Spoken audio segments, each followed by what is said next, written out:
kan. Okey. Baik. Sejarah tingkatan 4 secara sepenuhnya ingat sikit je.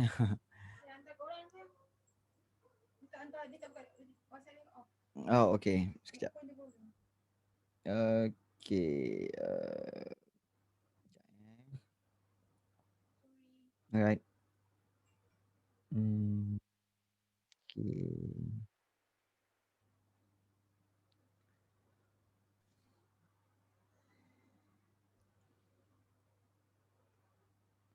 Okey. Okey. Alright. Oh, okey. So semuanya ada exam pada bulan 1. Wow. Okey. Bagus, bagus, bagus.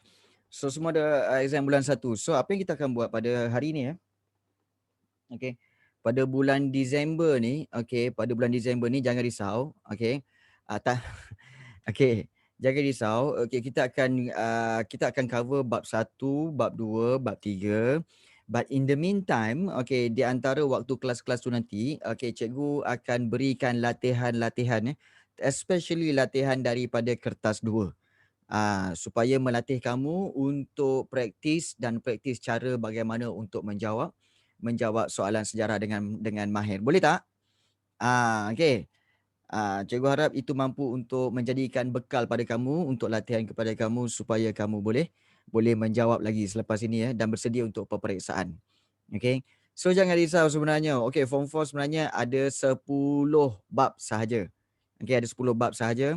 Okey, so kita ada warisan negara bangsa, kemudian kita ada kebangkitan nasionalisme, kemudian kita ada konflik dunia dan pendudukan Jepun di negara kita. So rasanya bab 2 dengan bab 3 memang panjang.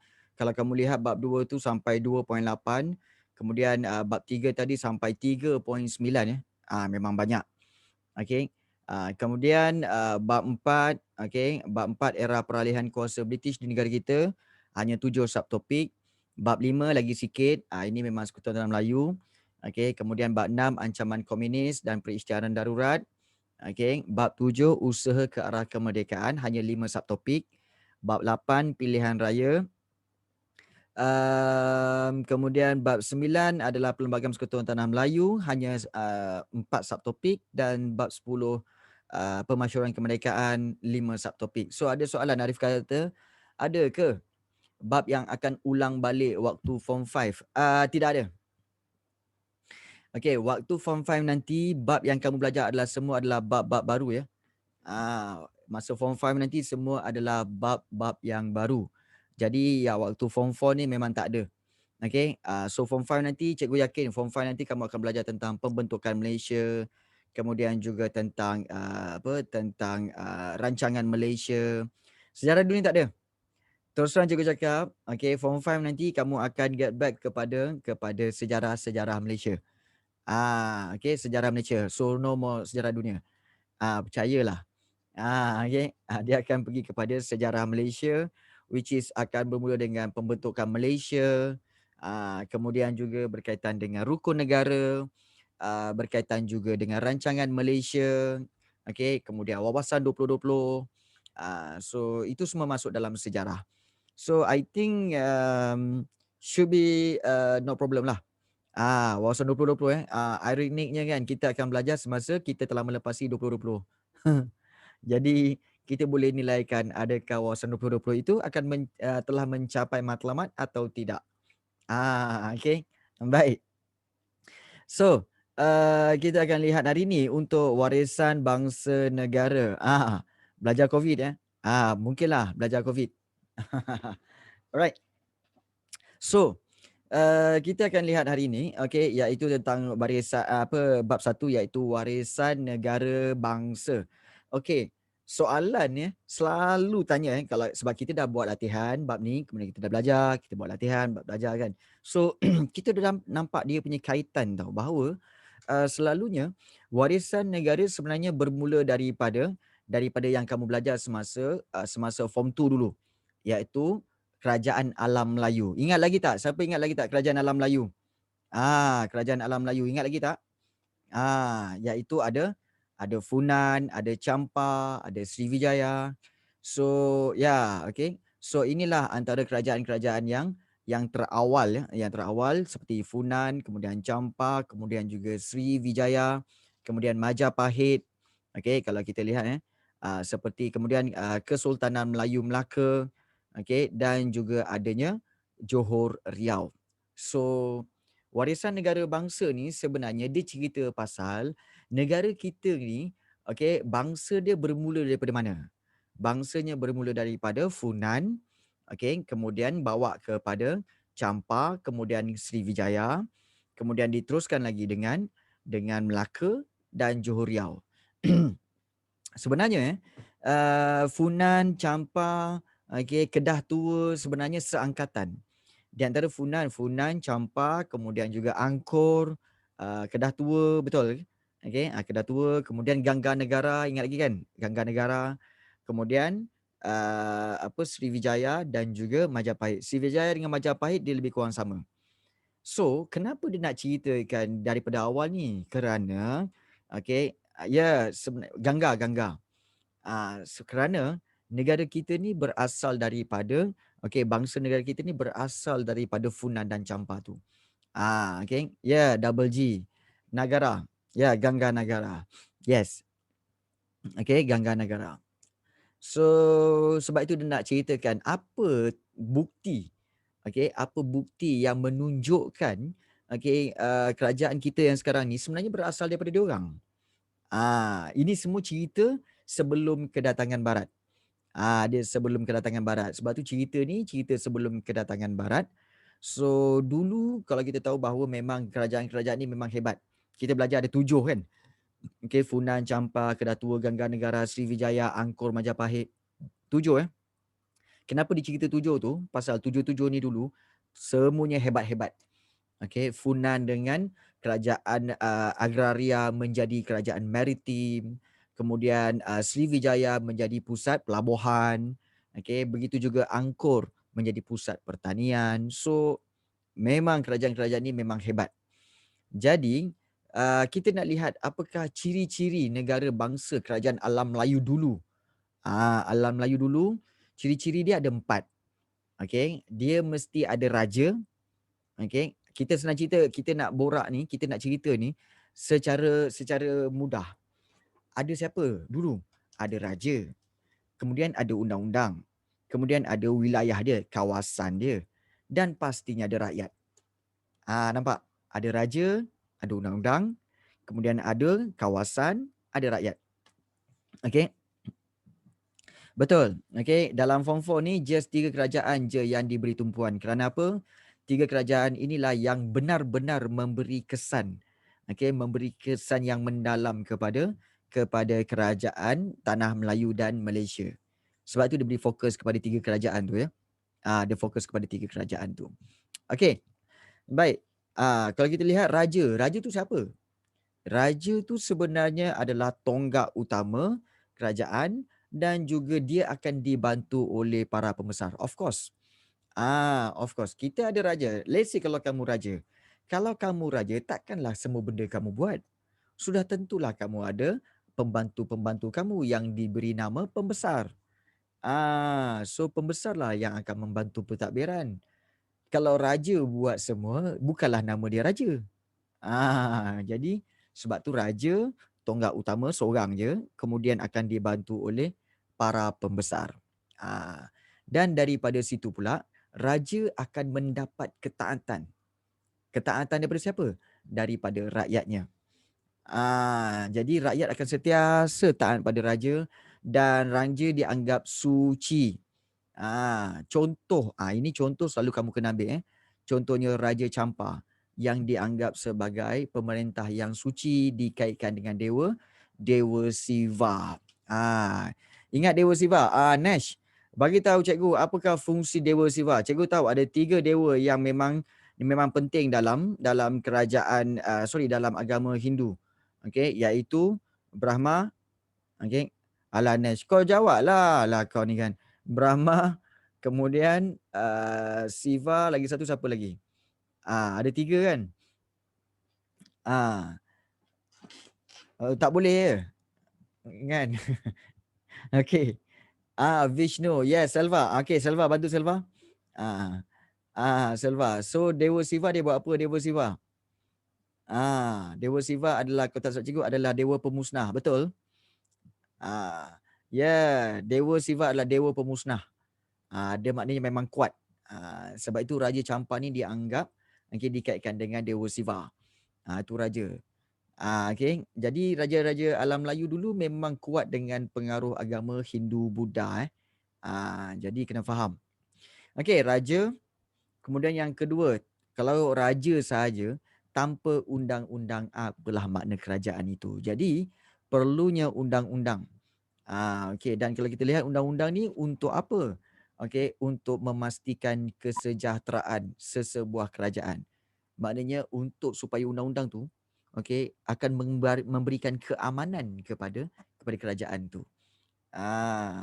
Jadi undang-undang tu bukan dipakai di negeri saja, tetapi di kawasan-kawasan yang dia takluk. Kawasan-kawasan dia takluk tu, itulah menjadi kawasan yang akan menggunakan undang-undang tu. Contohnya Majapahit. Ingat Majapahit, ingat dia amalkan undang-undang Kutara Manawa. Kaitkan tu. Majapahit, Kutara Manawa. Tadi Raja Champa, Dewa Siva. So ingat kaitan dia. Begitu juga wilayah pengaruh. Wilayah pengaruh ni kawasan. Korang jadi raja, ada undang-undang tapi tak ada kawasan, tak guna juga. Jadi perlunya ada kawasan. Kawasan yang mana rakyatnya menerima dan memperakui pemerintahan seseorang raja. Jadi contohnya kalau kita lihat kerajaan Funan ada mempunyai wilayah pengaruh yang luas daripada Sungai Mekong tu, kawasan Sungai Mekong sampai ke Teluk Cambran, sampai ke selatan Myanmar dan sampai ke Segenting Kera. Segenting Kera tu sebenarnya dah nak masuk tanah Melayu dah tu. Bayangkanlah Funan punyalah besar. Jadi itulah wilayah pengaruh dia. Dan yang keempat, rakyat. Rakyat ni merujuk kepada penduduk ataupun orang-orang yang duduk di dalam sesebuah wilayah yang setia kepada raja dan tidak menderhaka. Contohnya, rakyat kerajaan Sriwijaya membuktikan kesetiaannya. Kesetiaan mereka kepada raja dengan upacara persetiaan dan meminum air sumpah. Betul Umairah. Sebenarnya kita ada Dewa Brahma, Dewa Siva, Dewa Vishnu. Yes. Vishnu pemelihara. Dewa Siva adalah pemusnah. Dewa Brahma adalah pencipta. Dewa pencipta. Jadi itulah dia 3 dewa dalam agama Hindu yang sebenarnya menjadi amalan kepada raja-raja di kerajaan alam Melayu. Betul Umairah, betul. Baik. So ingat tentang ini kalau di kerajaan Sriwijaya memang mereka kena buktikan kesetiaan dengan minum air sumpah ini. Inilah dia yang bawah tu, inskripsi Telaga Batu tu. Digunakan dalam upacara persetiaan antara pemerintah dengan golongan diperintah dalam kerajaan Sriwijaya. Cara dia macam mana? Dia ambil air tu, kemudian dia tuangkan dekat atas batu tu. Air tu akan mengalir ke batu tu, dia ambil cawan yang baru, dia akan letak kat bawah. So air tu akan mengalir masuk ke dalam muncung, ada corong kat bawah tu kan. Air tu air warna putih je, air kosong. Kan? Air kosong je. Air putih, air kosong, dia akan jirus dekat batu tu. So air tu akan mengalir ke batu tu, kemudian dia akan turun ke bawah kat muncung, kemudian dia ambil cawan, dia tuangkan kat situ, mengalir dalam cawan dan diminum. Sebagai tanda dia setia kepada raja. Macam-macam cara orang dulu-dulu ni. So inilah dia ciri-ciri negara bangsa kerajaan alam Melayu. Sekarang ada buat lagi tak? Sekarang tak ada. Tak ada buat lagi dah. Dulu-dulu adalah. Baik. Kemudian yang ini diteruskan pula dengan kerajaan Sriwijaya. Dia telah meneruskan. Kita tahu kan bahawa kalau ikut susunan memang kerajaan paling awal Funan. Lepas tu barulah Champa. Lepas tu barulah Angkor. Lepas tu barulah Kedah Tua, Gangga Negara. Kemudian juga ada Sriwijaya dan Majapahit. So bermakna Sriwijaya dengan Majapahit tu selepas kerajaan-kerajaan sebelum tu. So bila kerajaan Sriwijaya bangun, kerajaan Sriwijaya yang telah conquer kerajaan-kerajaan lain. Sebagai contoh, kerajaan Sriwijaya sebenarnya telah conquer Kedah Tua tau. Pernah. Okay, Sriwijaya pernah menakluk atau menawan Kedah Tua. Jadi, so kerajaan Sriwijaya yang berpusat di Palembang ni telah meneruskan ciri-ciri negara bangsa, diteruskan ciri-ciri negara bangsa yang telah dipelajari sejak daripada kerajaan Funan dan Champa tu ya. Jadi ini telah menjadi asas kukuh, sebab itu Sriwijaya berkembang dan muncul sebagai empayar yang terkenal. Kemudian daripada Sriwijaya ini diserap pula, diwarisi pula kepada kesultanan seterusnya, iaitu diwarisi oleh Kesultanan Melayu Melaka. Means that Melayu Melaka sebenarnya berlaku selepas Sriwijaya dan selepas Majapahit. Barulah adanya Melaka. Jadi kena faham tu, dia dah susun dah tu ikut kerajaan tu ya. Dah susun dah tu. Jadi Kesultanan Melayu Melaka dengan Johor Riau dah lain. Dia masih lagi ambil ciri-ciri yang ada tu, tetapi kali ni dia telah masukkan sekali kepentingan Islam dalam usaha melaksanakan ciri-ciri negara bangsa. Nampak tak? So kerajaan-kerajaan sebelum tu dipengaruhi oleh agama Hindu-Buddha. Tapi bila masuk ke Sultan Melayu Melaka, dia ambil juga tetapi dimasukkan dengan unsur-unsur Islam. Itu maksud dia. Okey, jangan lupa satu lagi ya. Kita lihat soalan. Sebab kita belajar bulan ni kita akan belajar sejarah secara santai tau. Santai, kemudian kita nak yang lebih faham. Dan mana-mana soalan yang ada dalam buku teks ni kita cuba jawab. Contohnya, bagaimanakah seseorang raja berjaya menjadikan kerajaannya sebuah empayar yang terkenal? Okey. Cikgu nak Arif Ki. Cuba jawab Arif. Bagaimana seseorang raja, ini soalan kebat berjaya menjadikan kerajaannya sebuah empayar yang terkenal? Cikgu nak Arif jawab. Begitu juga cikgu nak Ashley. Ashley boleh jawab? Cikgu nak Ashley jawab. Begitu juga dengan Alia. Alia boleh jawab tak? Alia. Boleh tak jawab? Bagaimana seseorang raja berjaya menjadikan kerajaannya sebuah empayar yang terkenal? Okey, Ashley kata fikir dulu. Okey. Nabila Tasha dan Nabila Tasha. Nabila Tasha cuba jawab. Bagaimana seorang raja boleh jadikan kerajaannya sebuah empayar yang terkenal? Kita ada pelajar baru ya, namanya Nabila Tasha. Okey. Nabila Tasha. Yang lain-lain, ini soalan selalu keluar tau. Soalan kebat ni. Bagaimana seseorang raja berjaya menjadikan kerajaannya sebuah empayar yang terkenal? Ada jawapan? Sebab wilayah pengaruh dia ke cikgu? Bagi IC saja. Menghantar envoy ke kerajaan-kerajaan luar. Okey. Saya bagi satu isi. Bagi isi sajalah. Bagi isi saja. Kan, bagi isi saja. Ni kalau kau tak dapat jawab, cikgu bunuh kau. Okey. Alright. Seorang raja berjaya menjadikan kerajaannya sebuah empayar yang terkenal. Kerana apa? Okey, banyak. Antaranya, yang pertama sekali iaitu apabila dia mempunyai pengaruh luar yang luas. Maknanya dia ada buat hubungan diplomatik dengan kerajaan luar. Contohnya hubungan diplomatik dengan China. Contohnya hubungan diplomatik dengan India akan menjadikan kerajaannya sebuah empayar yang terkenal. Kemudian raja juga boleh menjadikan kerajaannya sebuah empayar yang terkenal kalau dia ada undang-undang yang bagus. Kalau undang-undang yang bagus ni macam mana? Undang-undang yang boleh menjamin keselamatan. Sebab itu tadi macam Majapahit kan ada Kutara Manawa. Kutara Manawa. Jadi dengan adanya undang-undang, dia akan menyebabkan dia boleh menjadikan kerajaannya sebuah empayar yang terkenal. Begitu juga bila rakyatnya setia kepada raja. Ini menjadikan kerajaannya sebuah empire yang terkenal. Yes. So soalan kebat ni kamu jangan terlalu fokus mencari jawapan dalam buku teks. So kamu banyak kena fikir secara luas. So sebab itu ramai yang sebenarnya kebat ni payah nak jawab. Siapa setuju kebat payah nak jawab? Siapa dalam kalangan ni rasa kebat susah nak jawab? Danish Fitri, Anis, ya betul. Kalau macam Umaira dengan Dini itu memang dah biasalah. Dini tak, Dini lain. Umaira memang biasa menjawab soalan-soalan kebat. Betul. Okay. Dini suka soalan-soalan yang fakta. Betul Dini?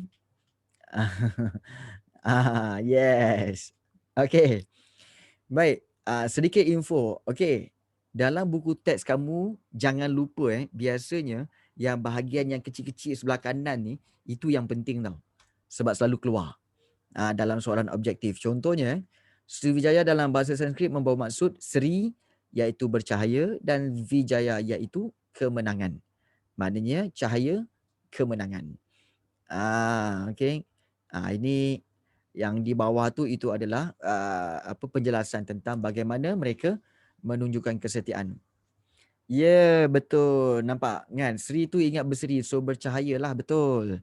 Kan ada orang kata, berseri-seri muka dia. Maknanya bercahaya-cahayalah muka dia. Kan? Selalunya pengantin lah kan. Berseri muka dia kan. Ada siapa sini jadi pengantin? Belum lagi kan? Ada siapa yang belum dah jadi pengantin? Belum lagi ya. Alright. Okey, ciri-ciri negara bangsa yang menjadi warisan telah memperkukuhkan kerajaan Sriwijaya, so Kesultanan Melaka dan juga Kesultanan Johor Riau.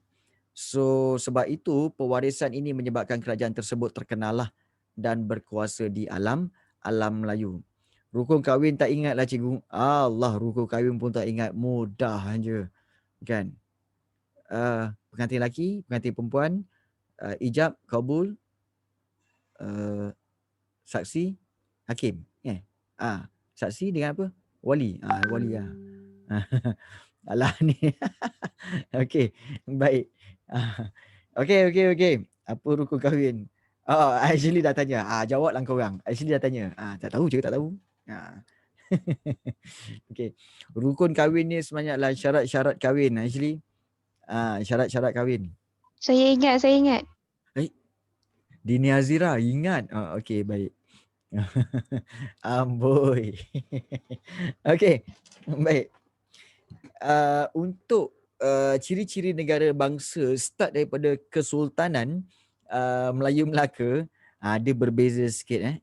Dia ada pertambahan ciri-cirinya. Sebagai contoh kalau kita lihat, ciri-ciri negara bangsa, dia bukan berasaskan raja tapi kerajaan. Tetapi kita tahu bahawa ada kerajaan kerana adanya raja. Sebab perkataan kerajaan tu kan, dia datang daripada perkataan raja. Bukan datang daripada perkataan kera. Kera lain. Dia bukan kerajaan tak, tapi kerajaan. Okay. Kera lain, kera binatang. Okay. Baik. Jadi, kerajaan muncul disebabkan adanya raja. So, raja jadi pemerintah tertinggi dibantu oleh pembesar tadi. Okay. Tetapi dalam sistem Melayu Melaka, dia ada sistem pembesar 4 lipatan. Jadi sistem ini menyebabkan pentadbiran kerajaan tersusun. Itu yang menyebabkan Melaka menjadi empire yang terkenal. Dan selepas kedatangan Islam, pemerintah Kesultanan Melaka menggunakan gelaran Sultan.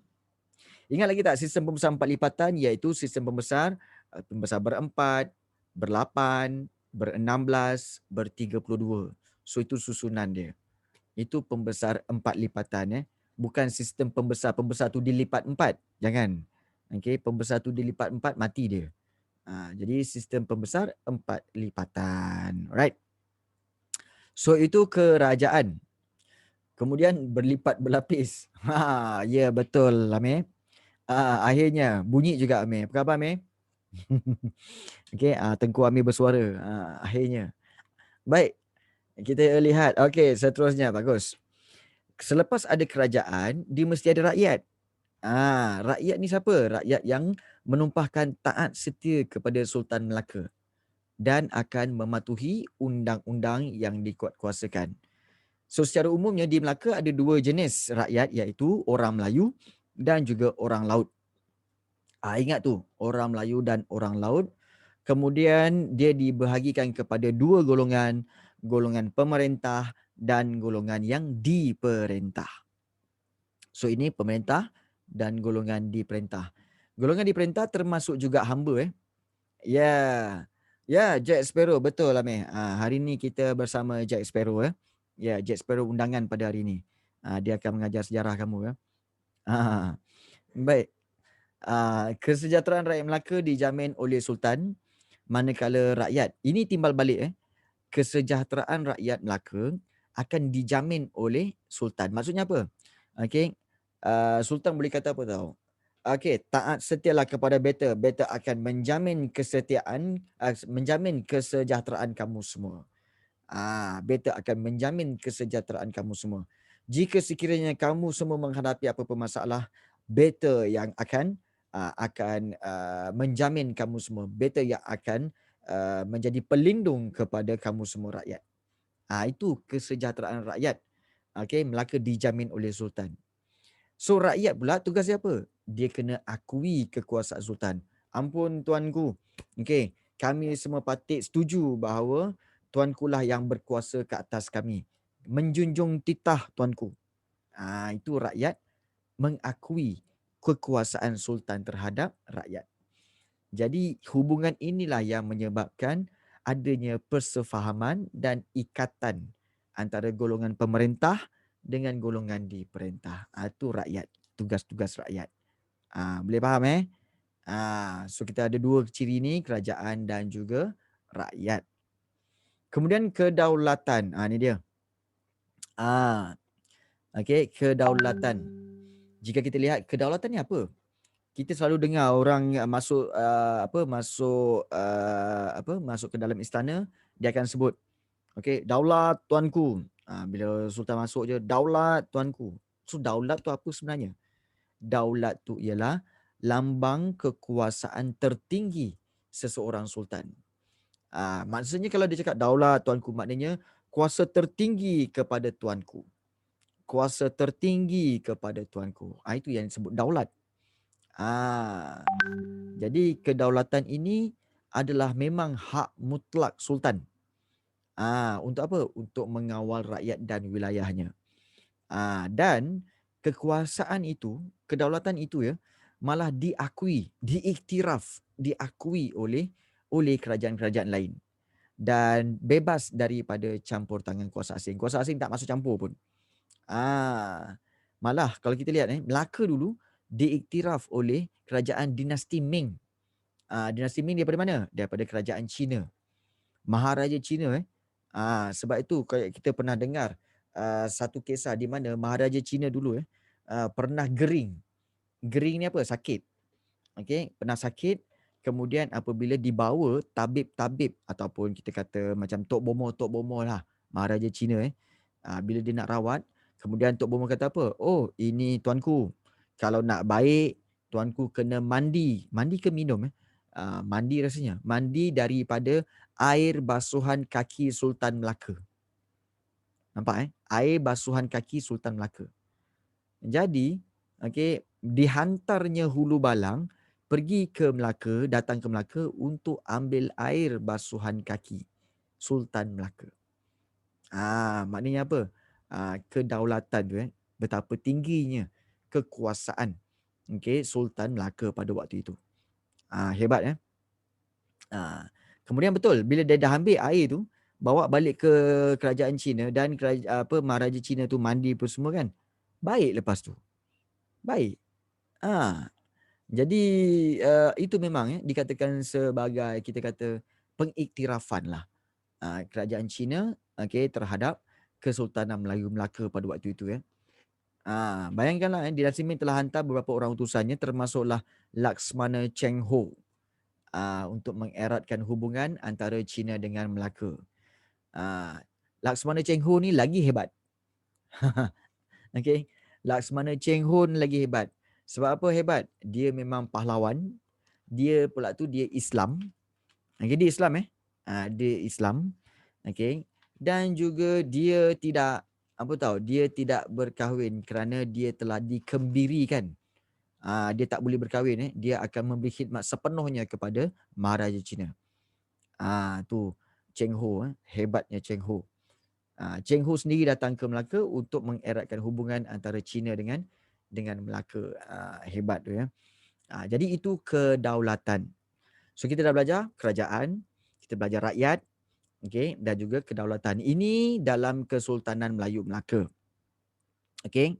Ini gambarlah di mana ada kedatangan rombongan Majapahit dan juga Arab untuk bersua dengan Sultan Melaka. Tu kalau kamu tengok buku teks ni, ini rasanya ada dekat muzium Istana Kesultanan Melayu Melaka.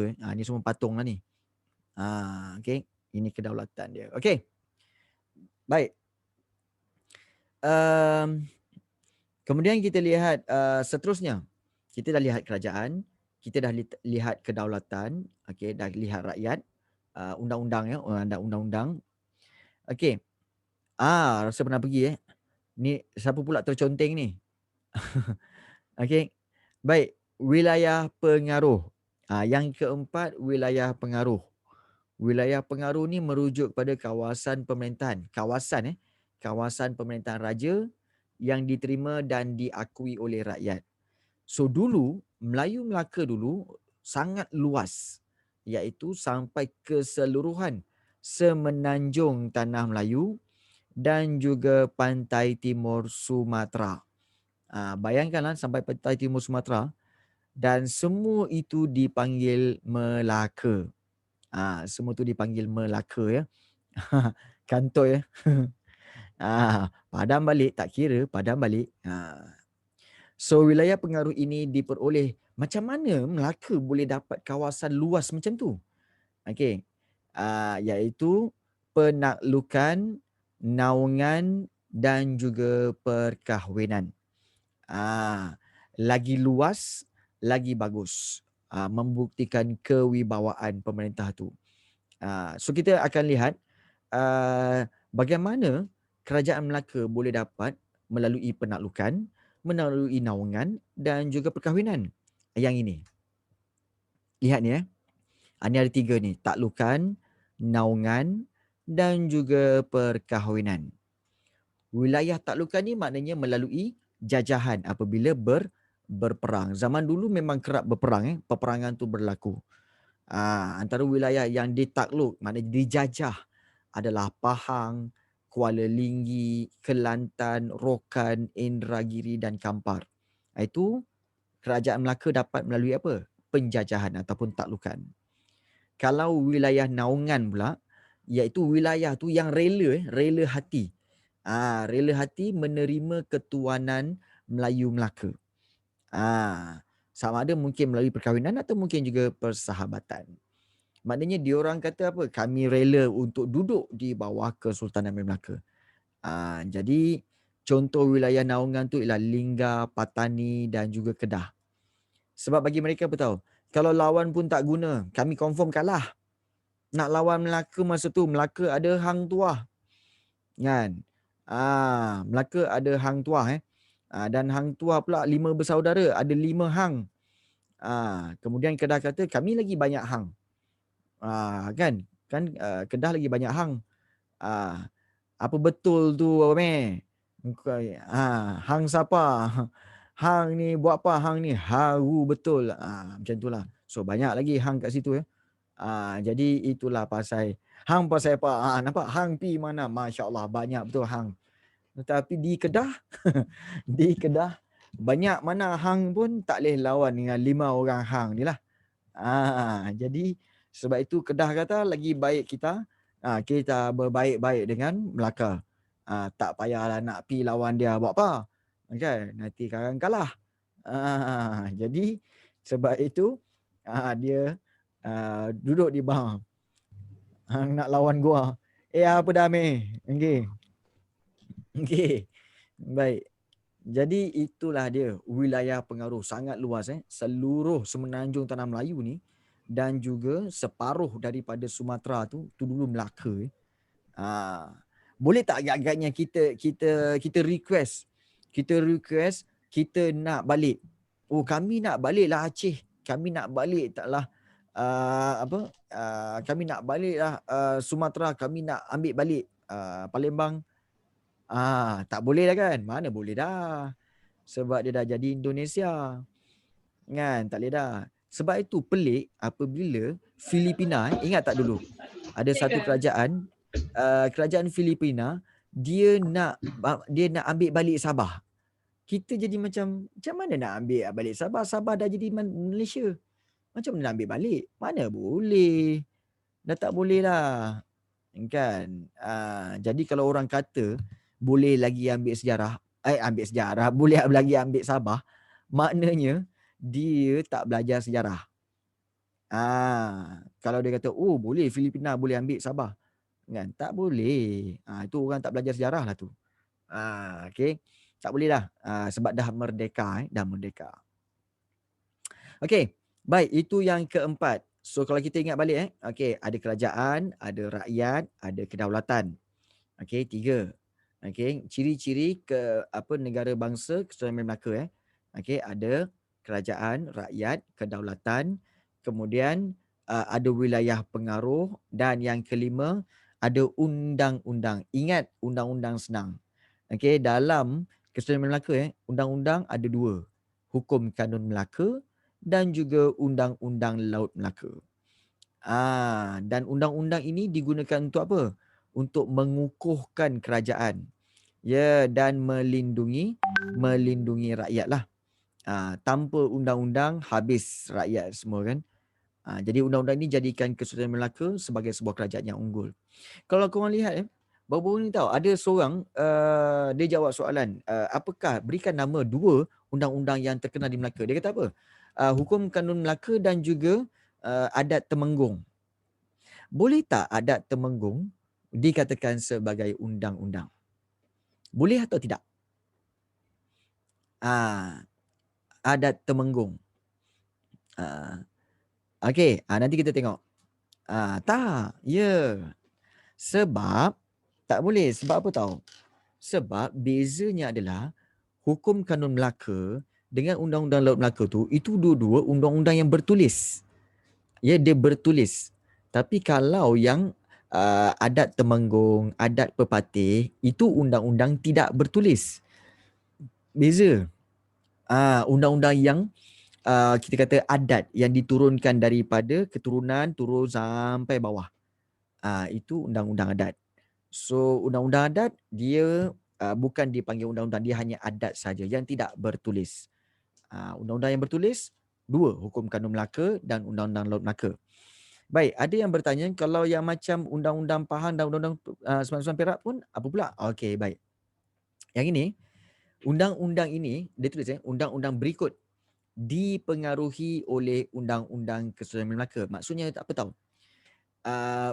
Di Pahang, di Perak, kedua-dua undang-undang ni memang mengambil Hukum Kanun Melaka dan Undang-Undang Melaka sebagai diorang punya contoh untuk buat undang-undang mereka.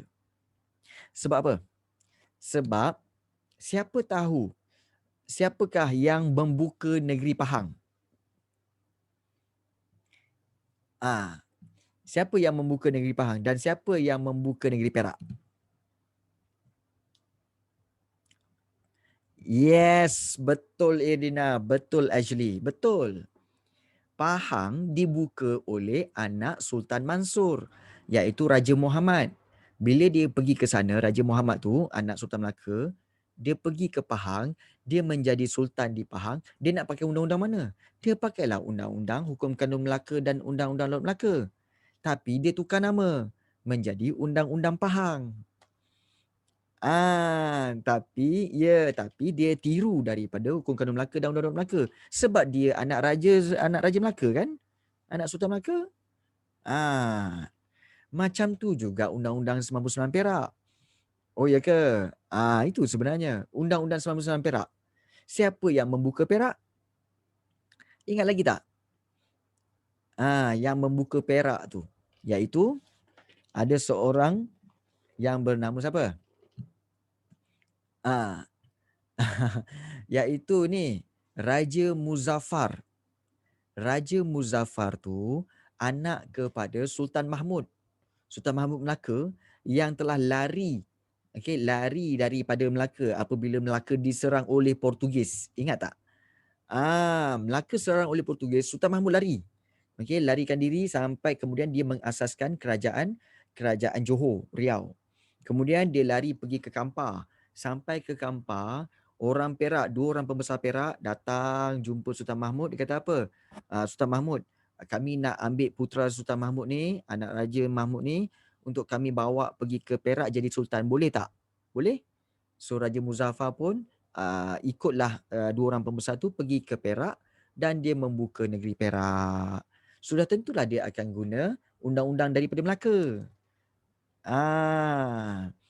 Jadi sebab itu Pahang dengan Perak memang ada kaitan dengan Melaka. Sebab itu kita lihat undang-undang berikut dipengaruhi oleh Undang-Undang Kesultanan Melayu Melaka. Siapa yang tak faham cerita, siapa yang tak tahu apa benda kan, tiba-tiba benda cikgu cerita ni, yang itu yang ni kan, boleh tanya jangan biarkan diri anda diselubungi misteri. Sultan ni dari Melaka tapi dipaksa untuk pergi ke negeri lain. Ada yang dipaksa, ada yang dijemput. Contohnya macam Pahang tu kan, Raja Muhammad. Tahu tak kenapa dia disuruh pergi ke Pahang? Ingat lagi tak kisah dia? Siapa tahu? Betul, Ashley Merklis. Bagus. Dia telah bunuh anak bendahara Tun Perak. Bagus Ashley. Jadi sebab itu dia telah dihalau keluar daripada Melaka, pergilah ke Pahang. Sampai Pahang jadi Sultan Pahang. Library bergerak lah aku ni. Tak, actually memang cikgu tahu dia bagus. Kenapa dia bunuh cikgu? Okey, ingat lagi tak peristiwa yang dia main bola sepak takraw? Ingat tak bola sepak raga yang bulat? Okey, anak-anak bendahara, anak bendahara dengan kawan-kawan dia main sepak raga kan. Kemudian anak raja anak raja Sultan Mansur tu dia naik kuda kat sebelah. Tiba-tiba anak bendahara tersepak kuat, bola tu kena pada tengkolok dia dan tengkolok tu pun jatuh. Jadi anak raja tu tengkolok dah jatuh, anak raja tu, Raja Muhammad turun daripada tu, kemudian pergi kepada anak bendahara tu dan dia ambil keris dan dia tikam. Mati. Sebab tengkolok jatuh je. Anak kepada Sultan Mansur. Rupa-rupanya yang dia bunuh tu adalah anak bendahara Tun Perak. Dah konflik antara bendahara Tun Perak dengan Sultan Mansur. Tapi bendahara dia tak nak melawan. Bendahara kata apa? Kami tak akan menderhaka pada sultan. Tapi anak tuanku ni kalau nak kami jadikan sultan memang kami tak nak. Dia dah sama awal dah. Kami tak nak. Kan? Kalau anak raja ni nak jadi sultan, kami tak nak. Tapi kalau untuk kami menderhaka, taklah. Tapi untuk dia, kami tak nak. Jadi Sultan Mansur kata apa? Okeylah. Engkau pack barang kau belah. Pergilah ke Pahang. Jadi sebab itu Raja Muhammad belah pergi ke Pahang. Itu ceritanya. So ada siapa lagi yang tak faham kat sana? Kan? Okey Alia. Okey. Sekarang Okey Alia. Baik, sekarang kenapa tak ada Sultan Melaka? Bagus soalan tu. Sebab bila Melaka telah ditakluk oleh Portugis, Ashley Merklis dah jawab tu. Bila Melaka ditakluk oleh Portugis, kan Sultan Mahmud kan dah lari. Dia dah lari pergi ke Johor, kemudian lari pergi ke Kampar kan. So Melaka dah jadi kosong. Melaka dah tak ada orang yang perintah. Melaka diperintah oleh siapa? Portugis. Portugis mana ada perintah secara raja? Jadi dia jadikan pelabuhan dan juga dia biarlah. Jadi sejak itulah Melaka tidak ada sultan. Kalau anak raja tu tak bunuh bendahara, mungkin dia yang akan naik menggantikan Sultan Mansur lah. Mungkinlah. Kan? Pewarisnya dah berhijrah ke negeri lain. Sebab itu dah tak boleh buka negeri Melaka. Pahang wujud tak macam tu? Pahang kan wujud. Pahang kan Raja Muhammad kan sudahnya pada sultan yang terakhir, okey, dia telah mangkat, tidak ada keturunan lagi, maka Pahang telah diperintah oleh keturunan bendahara pula. Bukan keturunan sultan. Bendahara tu pula datang daripada bendahara Johor. Sebab itu Pahang dengan Johor macam sekarang ni kalau kita tengok kan, Pahang dengan Johor ni sebenarnya macam adik-beradik lah, macam sepupu sepapat lah macam tu. Dia punya TMJ semua kan. Okey. Okey, Dina tanya. Okey. Ya, betul. Dina tanya kalau Negeri Sembilan, Sabah, Sarawak, kenapa yang di Pertuan Besar dia tak boleh jadi agung? Saya still confused. Okey. Okey. Negeri Sembilan, Sabah, Sarawak. Okey, tak. Negeri Sembilan boleh. Tapi Sabah, Sarawak tak boleh. Sebab Sabah, Sarawak dia bukan status sultan. Dia bukan status sultan. Yang jadi agung hanya boleh sultan je. Sabah, Sarawak mana ada sultan? Dia yang di Pertuan Besar. Betul Ashley. Ashley sebenarnya datang daripada Sarawak. Okey. Kalau anda nak tahu semua, okey, Ashley daripada Sarawak. Betul Ashley? Sorry. Sabah, minta maaf. Yang Sarawak seorang lagi. Minta maaf Ashley. Okey. Baik, Sabah ada sultan tak? Sultan tak ada. Tapi dia ada yang di Pertuan Besar, betul? Ke yang di Pertuan Negeri? Dia yang ada yang di Pertuan Negeri. Jadi dia tidak menggunakan sultan. Sebab itu dia tak boleh jadi agung. Yes. Yang di Pertuan Negeri. Yeah. Status raja ataupun sultan, status sultan bagi negeri sahaja yang boleh jadi agung. Iaitu ada 9. Okey, ada 9. 9 negeri yang ada sultan.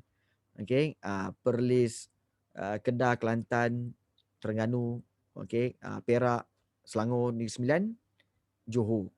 Dan juga satu lagi apa Pahang. 9. Itu je lah yang ada sultan. 9 orang je lah yang boleh jadi agung. Bergile-gile. Bergile-gile. Itu sebenarnya. Bagus soalan-soalan tu. Bagus. Pengetahuan. Okey, kamu ingin mengetahui. Bagus tu. Okey. Baik. Ya, kalau nyamai Tengku tak cukup. Tengku tak boleh. Okey. Kita mungkin kalau Tengku Amir mungkin satu hari nanti akan jadi Sultan Kelantan. Kalau jadi Sultan Kelantan lah.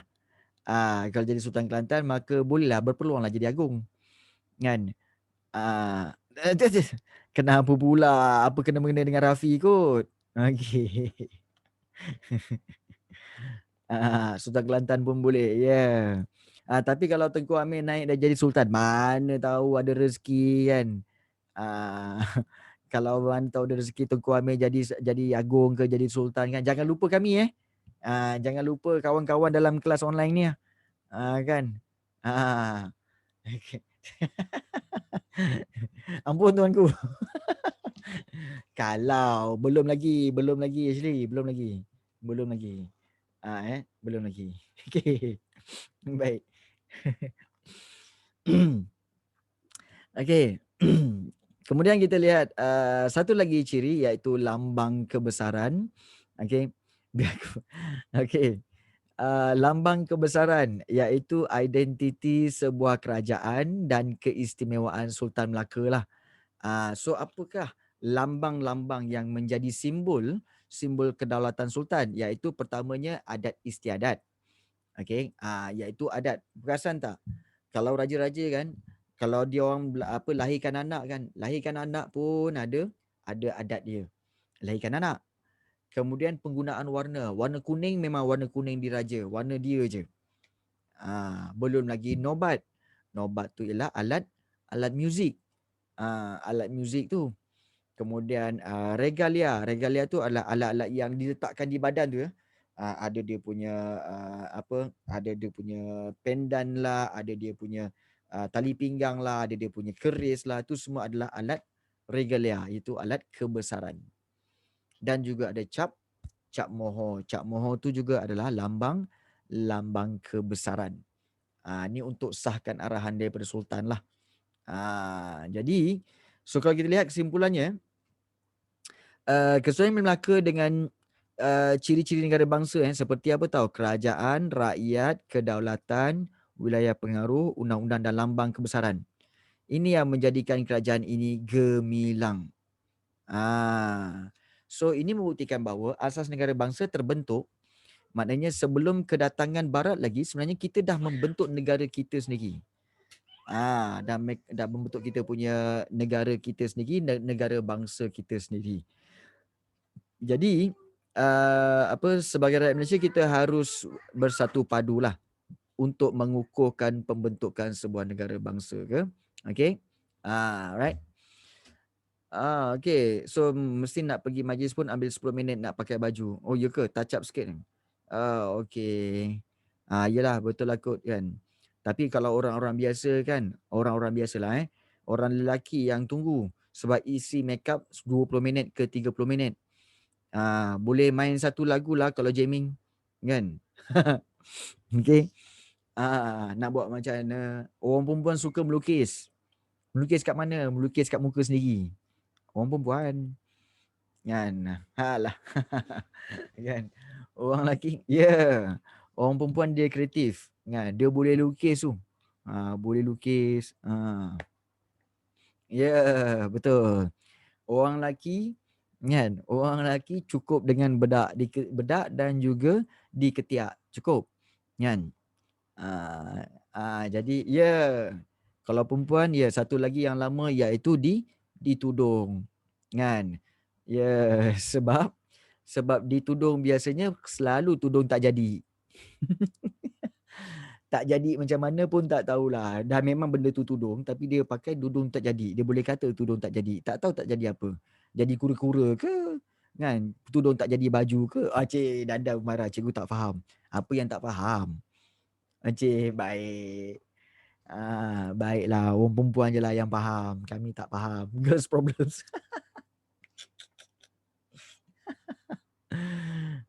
Betul. Mungkin dia cuba lipat jadi kapal terbang. Betul lah ni. Mungkin dia orang cuba lipat je kan. Oning tu yang macam tu kan. Tak jadi. Kan. Kan. Betul lah. Itu sensitif Bahagian tudung tu sensitif. Kalau tudung tak betul boleh efek mood. Lagi tak boleh efek mood bila lepas gosok tudung kemudian adik pula terduduk dekat tudung. Memang rasa nak belasah aje kan. Faham dah. Faham dah. Tak boleh. Itulah dia. Ciri-ciri orang perempuan yang jaga tudung. Itulah dia. Kan. Tadi kita belajar ciri-ciri budak. Memang tak jumpa adik dahsyat. Okey. Baik. Setakat ni ada soalan nak tanya? Silakan kalau nak tanya apa-apa sebelum kita proceed kepada next. Dini Azira boleh faham okey. Baik. Bagus. Boleh. Alhamdulillah. Okey. Bagus. Dah baca dulu. Alhamdulillah. Bagus. Fahami saja. Cikgu pandai main sepak takraw. Yes. Kan betul. Cikgu boleh. Memang cikgu dulu sepak takraw selalu main lah. Okey. Kan. Betul. Kenapa? Itu antara sukan-sukan yang cikgu suka. Kan. Cikgu yang kurang sikit kalau cikgu kurang sikit kalau main golf ke kan. Main golf tu memang kurang sikit lah. Okey. Cikgu kalau sepak takraw cikgu main bahagian tekong. Cikgu tekong. Main badminton yes main. Tapi selalunya dah tutupnya main bergula. Regalia tu sebenarnya alat kebesaran yang ada dekat baju. Okey, yang dekat baju kan yang ada bintang-bintang lah apa semua kan. Itu alat regalia. Okey, itu alat regalia. Bukan alat muzik tu nobat Dini. Dini pula Dina. Kalau main badminton yes boleh lah. Memang cikgu kerap main badminton lah. Tapi sekarang dah tak ada berpeluang lagi lah. Oh, killer muda-muda dulu boleh lah. Ya, dah tua-tua ni main tekong je lah. Okay. Baik. InsyaAllah boleh kan. Lelaki kena serba boleh. Lelaki kena serba boleh. Yeah. Okay, lelaki kena serba boleh. Ingat pesan cikgu. Gulung. Boleh gulung net lah biasanya. Okay, baik. Keunggulan sistem pentadbiran dan undang. Gulung jadi kebab. Keunggulan sistem pentadbiran dan undang-undang. Kita lihat apa maksud unggul? Unggul tu maknanya sempurna. Istimewa yang dimiliki oleh sebuah kerajaan. Macam anda lah. Okay, macam mana anda nak jadi seorang lelaki yang unggul? Macam nak jadi seorang perempuan yang unggul? Bila anda sempurna, menjadi perempuan yang sempurna, menjadi lelaki yang sempurna. Betul, nobody perfect. Tetapi kalau kamu berusaha untuk mencapai kesempurnaan tu, itu dah dikira sebagai unggul lah. Tak sempurna pun, tapi telah mencapai kesempurnaan, hampir mencapai kesempurnaan. Itulah dia unggul. Yes. Okay. Hampir. So, okay. Oh, you at the perfect or you not me? Ya, itu je lah kan. Baik. So, dalam Kesultanan Melayu Melaka, keunggulan terbukti melalui sistem pentadbiran dan undang-undang yang tersusun. Itu yang menyebabkan dia menjadi masyhur dan juga unggul. Ingat keunggulan tu bukan diukur comparing to others. Okay, nak compare to others, no. You compare to yourself je. Itu cukup.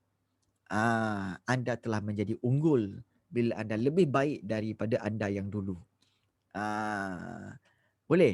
Boleh semua. Anda jangan compare diri anda. Kenapa aku tak handsome macam dia? Kenapa aku tak cantik macam dia? No. Kamu comparekan diri kamu dengan diri kamu yang dulu. Oh, dulu aku selekeh. Insecure. Alah, Dini, apa yang nak insecure-nya? Tak ada apa-apa pun. Ni, kau tengok cikgu pakai macam ni apa semua. Kamu rasa cikgu insecure ke? Okay. Kan? Bagi cikgu kan, belasah je. Belasah je. Mungkin ramai yang cakap apa? Cikgu pakai hari ni tak apa-apa kan. Lantak lah kan. Jadi, kejap lagi nak naik kapal dia. Okay, Dini. Siapa-siapa yang nak ambil gambar, boleh ambil gambar cikgu sekarang ni. Bolehlah send kepada mak ayah kamu kan. Ni Cikgu Rafi tak apa jadi pada hari ni kan. Kayak gelak. Okay. Screenshot lu. Boleh kan. Inilah dia Captain Jack Sparrow mengajar hari ni. Okay. Baik. Boleh screenshot. Posing. Banyak kau posing Dini. Okay. Pening nanti. Jangan kau letak kat Facebook, sudah viral nanti kan. Cikgu online pelik kan. Jack Sparrow 2021. Jack Sparrow dulu mana ada smartphone. Sekarang cikgu dia Jack Sparrow ada smartphone. Hebat sekarang. Alright. Macam rockers pun ada kan. Jack Sparrow pakai headphone. Sekarang ni cikgu baru faham apa perasaan orang yang berambut panjang.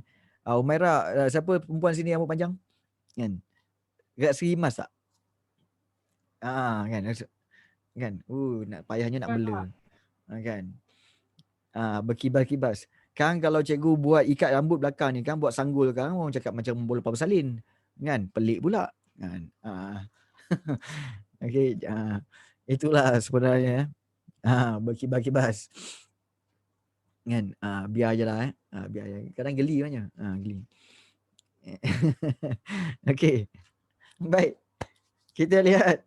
Okay. Sistem pentadbiran. Rasa macam kena cekik. Betul lah.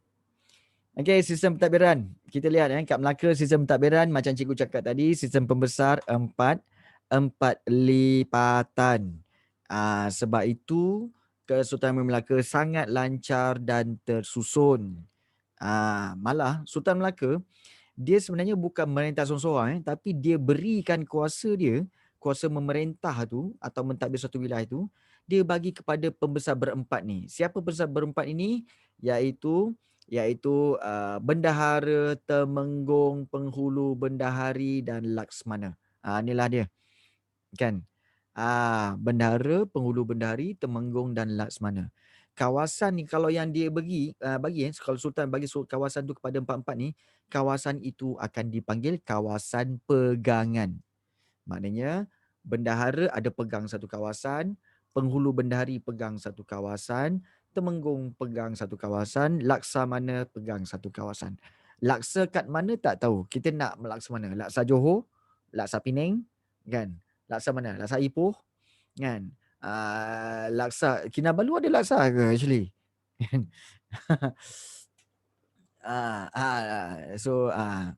Dekat sana tak ada laksa. Sabah tak ada laksa. Laksa Sarawak, serius ada laksa Sarawak ke? Melaka ada laksa. Oh, Melaka ada laksa Laksa Nyonya. Laksa Nyonya. Ada. Laksa Nyonya. Ada. Laksa Johor memang ada. Melaka ada. Laksa Nyonya. Korang try lah laksa Nyonya. Laksa Nyonya sedap. Laksa Sarawak sedap gila. Serius lah Maira. Laksa Sarawak ada ke? Ada meh? Oh ada Oh, makan jadi lapar. Oh, okey. Okey. Maknanya hampir setiap negeri ada laksmana Ada laksmana, ada laksa. Laksmana kat Melaka dia je. Kan? Ya. Oh, okey. Mi kolok je. Okey, mi kolok Kenapa tiba cerita pasal makan ni? Okey. Baik. Jangan. Lapar. Kan? Okey. Cikgu kena pegang satu kawasan. Ya. Kat mana kawasan? Okey. Cikgu pegang satu kawasan. Kawasan apa pula? Alright. Sistem pentadbiran Sultan Melaka tersusun dan berhierarki. Maknanya bertingkat-tingkat. Bertingkat-tingkat lah. Bak kata orang Nagoi kan. Bertingkat-tingkat. Tersusun dan bertingkat-tingkat. Jadi itu sistem pentadbiran Sultan Melaka. Tersusun dan berhierarki, bertingkat-tingkat. Kemudian Sultan akan menjadi ketua, dan mempunyai kuasa dalam segala aspek iaitu pemerintahan, peperangan, hubungan diplomatik dan agama.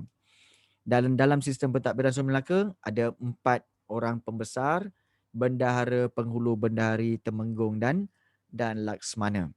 So pembesar yang lain pula membantu iaitu di bawah dia ada Syah Bandar, ada bentara, ada orang kaya, ada hulu balang dan penghulu.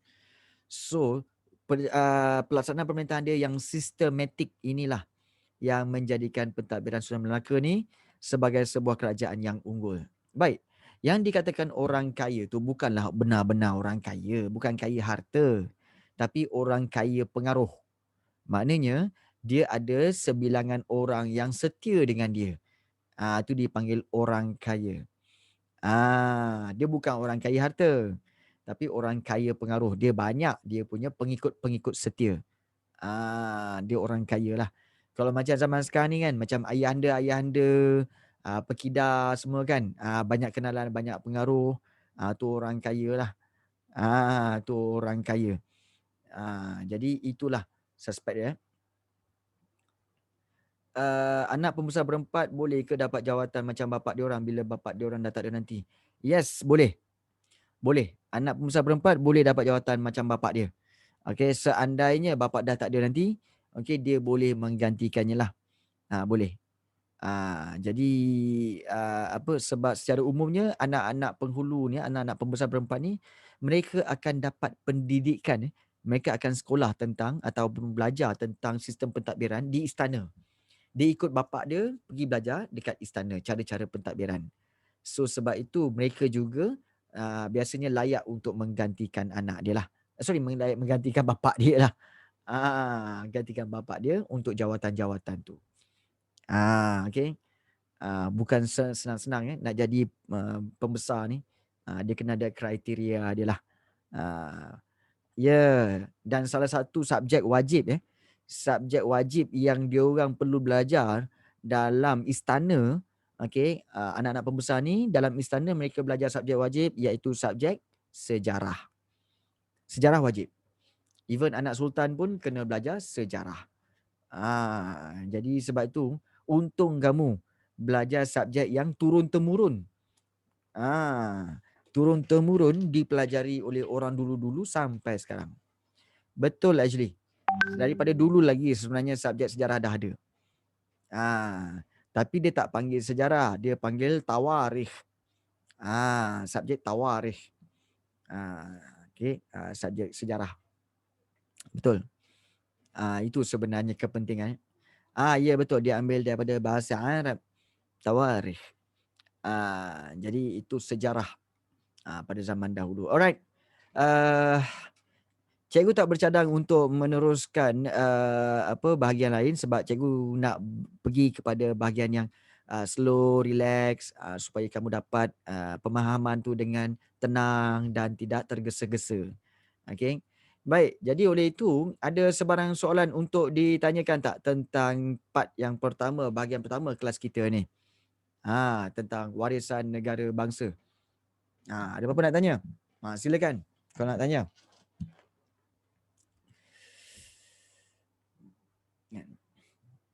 This is the day that you always remember. Cepat. Ada apa-apa soalan nak tanya? Ya, Maira. Sihat. Alhamdulillah sihat. Kan. Cikgu tahu bahawa okey. Okey. Ada yang bertanya pula. Sebenarnya semalam rasanya pergi shopping dekat KL. Dah 2 hari pergi shopping kat KL cari benda-benda macam ni. Saja untuk seronok-seronok. Itulah dapatlah benda-benda macam ni. Okey. Okey. Comic Con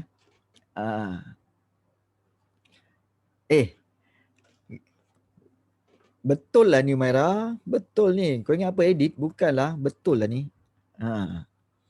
Yeah. Okey, dia kata, cikgu kalau orang sekarang derhaka pada sultan kena hukum bunuh juga ke? Sebenarnya tidak, tetapi sekarang ni ada peruntukan untuk orang itu dihukum penjara. Okey, dengan minimum 3 tahun. Okey. Next class cikgu jadi apa pula? Tunggulah. Dia tengah beratur ni. Dia tengah beratur ni ada undangan-undangan yang hari ni Jack Sparrow. Next mungkin ada Firaun Ramses.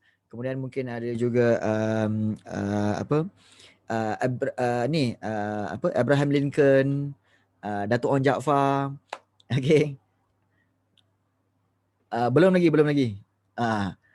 Cleopatra. Mana nak cari Cleopatranya pandai kan. Okey. Okey. Belum lagi. Cikgu akan ajar topik form 4 ni pada hari esok untuk form 3. Ya, itu Disney. Yes. Okey, ya yang akan menunggu turn seperti Darth Vader. Okey, Darth Vader pun ada. Okey. Begitu juga Captain America pun ada. Tengah menunggulah untuk turn. Orang-orang Arab pun ada, Arab Badui pun ada, Hitler, yes, Hitler pun ada. Iron Man pun insyaAllah coming soon. Iron Man pun ada datang untuk mengajar. Okay. So korang layan je lah kan. Tiba-tiba dia. Okay. Transformers kemungkinan. Tunggu je lah. Kemungkinan Transformer akan datang mengajar sejarah. Kan. Ini pun dah jadi apa? Jadi isu dah. Ya, Idina. Naruto. Itulah. Banyak dah ni. Rumah cikgu dah jadi apa? Macam macam kostum punya ni dah. Punya bilik dah macam-macam ada kan. Tunggu je lah. Yes, silakan Idina. Nak tanya silakan. Ini memang time-time ini masanya untuk kamu bertanya. Yes, silakan.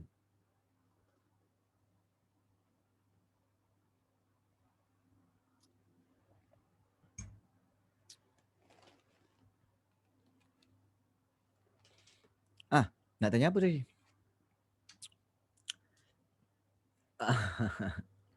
Macam mana sultan atau raja-raja semua tu boleh wujud? Bagus soalan tu. Okay. Baik. Back to the basic balik. Bukan. Back to the basic balik. Kamu ingat lagi tak tentang tamadun awal dunia? Okay. You see, macam kalau kita belajar form 1 dulu kan, kita belajar tentang tamadun awal dunia, iaitu kita mula-mula, betul kita belajar tentang Indus, Huanghu semua kan. Sebelum tu lagi, kalau kita perhatikan, kan ada penempatan-penempatan. Mula-mula diorang ni nomad, iaitu orang-orang batu ni Paleolitik, Mesolitik, Neolitik. Diorang bergerak berpindah-pindah, betul? Okay, berpindah-pindah. Tetapi bila mereka jumpa satu tempat seperti di tebing Sungai Tigris dengan Sungai Euphrates, okay, mereka berkumpul kat situ. Kemudian mereka pun buat penempatan, betul? So daripada penempatan tu ramai yang buat pertanian. Kemudian daripada situ dah buat pertanian, perdagangan apa semua. Mereka telah ramai-ramai situ, makin lama makin ramai orang berkumpul kat situ tau. Ramai orang datang berkumpul sebab situ banyak makanan. So daripada situ mereka akan, oleh kerana untuk menjaga atau mengekalkan keamanan, mereka telah melantik ketua. Dah melantik seorang ketua. So daripada ketua itulah, apabila mereka menghormati ketua tu, apa-apa juga yang ketua tu cakap, okay, dia akan ikut. Lama kelamaan ketua itu menjadi semakin berkuasa. Semakin ramai orang yang menghormati ketua tu dan dia semakin berkuasa. So daripada situlah, maka apabila anak dia pula continue jadi ketua, so anak dia lagi ramai, lagi besar pula kawasan ataupun orang yang taat setia kepada anak dia tu. Maknanya anak dia jadi ketua. So daripada situ, daripada ketua kemudian ada datangnya pengaruh agama, maka orang mula menghormati dia dan mendewakan dia. So bermulalah sistem raja. Iaitu penghormatan dan setia kepada seseorang pemerintah atau ketua. So daripada situlah dia membawa kepada keturunan. Sebab raja ni biasanya anak turun pada anak, pada cucu apa semua.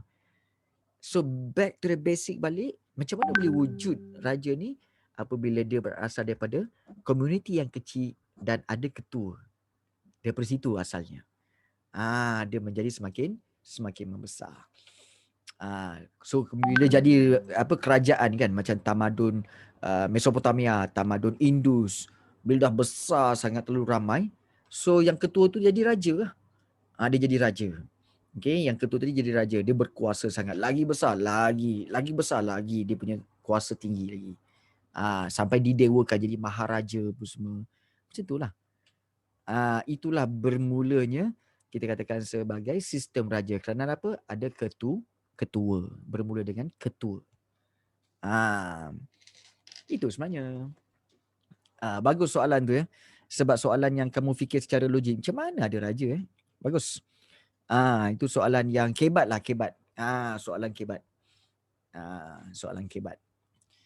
Bagus Edina. Soalan-soalan tu memang soalan kalau bukan barang orang boleh jawab tu, dia pecah kepala tu. Kau nak jawab tu. Okay. Pecah kepala nak jawab. Okay. Baik.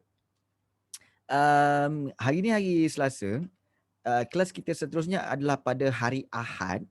Okay. Maka di antara hari ni sampai hari Ahad, kemungkinan besar sebelah petang, esok cikgu akan letakkan kamu satu link untuk kamu buat homework, latihan dalam bentuk struktur dan esei. Okay, kita tak nak buat objektif, kita nak struktur dan esei. Okay, supaya ini latihan, jangan risau. Salah ke kau nak tiru buku ke terpulang, it's okay. Yang penting cikgu nak kamu jawab, kemudian nanti kita boleh semak sama-sama, bincang sama-sama. Mana yang salah kita betulkan, mana yang betul kita dapat markah, macam tu. Boleh jangan rasa pressure pula. Okay, actually. Alright, good, Anis. Okay. So, okay, cikgu rasa itu saja kelas daripada saya, Jack Sparrow. Okay.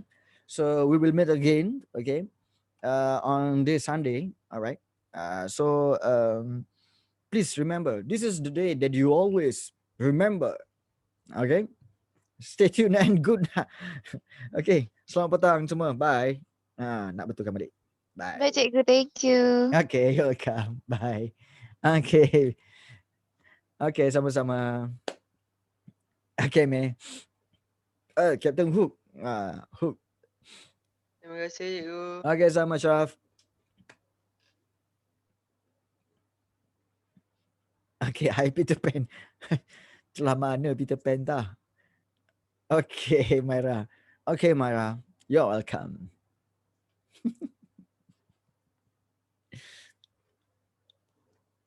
Macam rockers.